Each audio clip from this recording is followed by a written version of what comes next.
Bapak, Ibu, saudara-saudaraku yang saya kasihi di dalam Tuhan, tema kita bersama Yesus hidup akan berbuah. Bersama Yesus hidup akan berbuah. Bapak, Ibu yang saya kasihi, pada teks ini Yesus memperkenalkan dirinya sebagai pokok anggur yang benar. Dan ia sangat tegas dengan memakai kata ego eimi. Artinya apa? Di luar dia. Tidak ada sesuatu yang akan memberikan manfaat kepada dunia. Ego eimi, pokok anggur yang benar. Akulah pokok anggur yang benar. Dan yang percaya kepada dia disebut sebagai ranting. Dan ranting itu hanya bisa tinggal tumbuh dan berbuah jikalau ia tertancap kuat pada pokok yang satu ini. Nah, hal ini menunjuk bahwa Yesus adalah sumber kehidupan. Jadi kita ranting, dan ranting itu hanya mungkin tetap segar, tetap mengeluarkan tunas, kemudian menghasilkan bunga dan berbuah lebat, jikalau ia tetap tertancap pada pokok yang satu. Ia tertancap dari tempat di mana ia dapat menerima semua asupan yang dibutuhkan bagi kehidupannya, dan kehidupan yang dijalaninya akan menghasilkan buah. Jadi ranting hanya bisa menikmati kehidupan jikalau ia tertancap pada sumber kehidupan itu sendiri. Sehingga dengan demikian kita dapat mengerti bahwa di luar daripada Kristus tidak ada kehidupan. Perhatikan perkataan ini. Setiap ranting yang tidak menghasilkan buah akan dipotong, dibuang keluar hingga kering, dan pada akhirnya diikat, dicampakkan ke dalam api untuk dibakar. Sedang ranting yang berbuah akan terus dibersihkan supaya apa? Supaya ia dapat berbuah lebih banyak lagi. Dibersihkan, kata yang dipakai di situ dikerat. Jadi ada ranting-ranting yang tidak menghasilkan apa-apa, itu dibersihkan. Dalam kehidupan kita banyak hal yang perlu dibersihkan, yang menjadi penghalang di mana hidup kita bisa menghasilkan buah yang baik. Itulah yang dilakukan oleh Tuhan. Ia mau supaya kita berbuah banyak. Dan karena itu banyak hal dalam hidup kita yang harus dikerat. Banyak hal dalam hidup kita yang harus dibersihkan. Dan Tuhan memaksudkan hal itu bukan untuk mendatangkan sengsara bagi kehidupan kita, tetapi membuat hidup kita semakin berdampak dan menjadi berkat sesuai dengan tujuan pemanggilan kita semua. Dan sekali lagi saudara-saudara, dibersihkan, kata yang dipakai di situ adalah dikerat.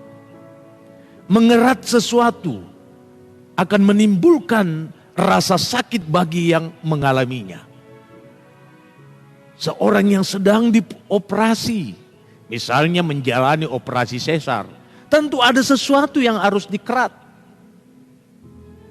Supaya apa? Supaya dengan itu sang bayi bisa diangkat dari rahim dan diselamatkan.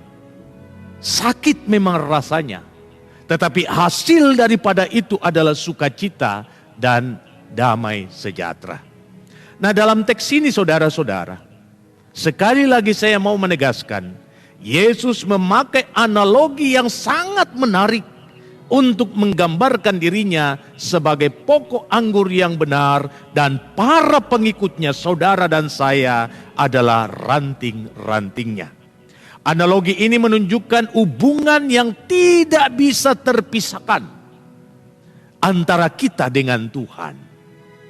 Analogi ini mau menunjukkan tentang intimitas, keakraban yang terbangun antara kita dengan Tuhan, dan itu yang diinginkan oleh Tuhan.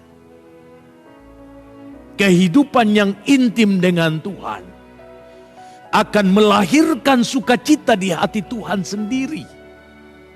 Kita mengingat bagaimana Enok begitu intim dengan Tuhan, sehingga Tuhan tidak menginginkan Enok mengalami kematian. Lalu Enok diangkat hidup-hidup ke sorga. Intimitas yang kita bangun dalam menjalani kehidupan yang penuh dengan tantangan dan kesulitan juga akan membuat kuasa Tuhan bekerja untuk memberikan yang terbaik bagi setiap kita. Sekali lagi, sangat indah analogi yang diberikan oleh Tuhan Yesus ketika ia hendak menggambarkan siapa dirinya dan siapa kita. Dia adalah pokok anggur yang daripadanya ranting mendapatkan kehidupan. Sehingga sangat tegas ia menyatakan di sini, di luar aku kamu tak dapat berbuat apa-apa. Nah, saudara-saudara yang saya kasihi di dalam Tuhan, dalam menjalani kehidupan ini memang penuh dengan tantangan dan kesulitan. Bahkan sakit, penyakit, serta duka cita tidak bisa kita hindari. Kita bisa memahami perasaan yang dialami oleh orang-orang yang sedang bergumul karena beban berat yang menimpa dan menindih hidup mereka. Mari kita melihat bahwa Tuhan hadir di situ. Tuhan turut merasakan keadaan itu, sehingga banyak hal lain yang melahirkan sukacita diberikan kepada kita. Kita harus jujur mengakui hal itu. Dalam beberapa hal memang kita menangis, tetapi banyak hal dalam kehidupan membuat hati kita senang. Mengapa? Karena Tuhan tidak menginginkan kita larut di dalam kesedihan, larut di dalam gumul. Ia ingin supaya kita mengalami damai sejahtera. Oleh karena itu saudara-saudara, hal yang dituntut oleh Tuhan ialah jangan pernah engkau memutuskan hubunganmu yang intim dengan Dia. Di luar aku kamu tak dapat berbuat apa-apa. Memang kita dapat menjalani hidup ini. Bisa saja kita mengatakan saya masih kuat, saya masih sehat, saya masih memiliki harta, saya masih memiliki orang-orang yang mencintai saya. Tapi mari kita ingat bahwa semua hal yang ada di sekitar kita itu adalah hal-hal yang sementara yang tidak akan memberikan efek yang sempurna untuk kehidupan yang berbahagia. Yesus tahu bahwa manusia sangat mencari satu hal, yakni bagaimana hidupnya diliputi dengan sukacita. Yesus sadar bahwa murid-muridnya sedang bergumul. Ketika ia menyampaikan bahwa ia akan menjalani semua hal yang memahitkan, ia akan ditangkap oleh pemimpin-pemimpin agama, lalu disalibkan dan mati. Yesus tahu suasana hati para murid. Dan di tengah-tengah suasana batin itu, ia menyampaikan pesan ini, jangan kamu takut. Aku tidak meninggalkan kamu seperti anak ayam yang kehilangan induk. Dan lebih daripada itu ia menyampaikan, damai sejahteraku, shalomku akan kutinggalkan bagimu.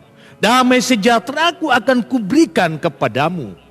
Apa yang kuberikan kepadamu tidak seperti itu yang diberikan dunia kepadamu.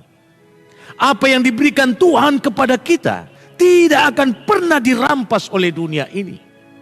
Dan karena itu Tuhan Yesus mengatakan, jangan kamu takut dan jangan kamu bimbang. Percayalah kepadaku dan percayalah kepada Allah. Nah saudara-saudara, di sini Yesus menyampaikan sebuah pesan yang indah. Jikalau kamu tinggal di dalam aku dan firmanku tinggal di dalam kamu, minta apa saja yang kamu inginkan, maka Bapa-Ku di sorga akan memberikannya kepadamu. Dengan demikian Bapa akan dipermuliakan. Nah saudaraku yang saya kasih di dalam Tuhan, di tengah menjalani gumul hidup ini, tentunya kita tidak mempunyai andalan lain. Ketika kita membaca firman Tuhan ini, ternyata Tuhan menghadirkan dirinya dan Ia mau supaya kita tertancap erat di dalam Dia. Tuhan mau supaya kita lengket di dalam Dia. Tuhan mau supaya kita menyatu bersama dengan Dia. Menyatu dengan Tuhan berarti menyatu dengan firman-Nya. Hati ini harus kita buka. Seluruh keberadaan kita harus dibuka dan disoroti oleh firman Tuhan. Jikalau firman Tuhan telah merasuki kehidupan kita, kita menghidupi diri kita dengan firman, maka Yesus sangat tegas mengatakan, minta apa saja kepada Bapa, maka kamu akan menerimanya.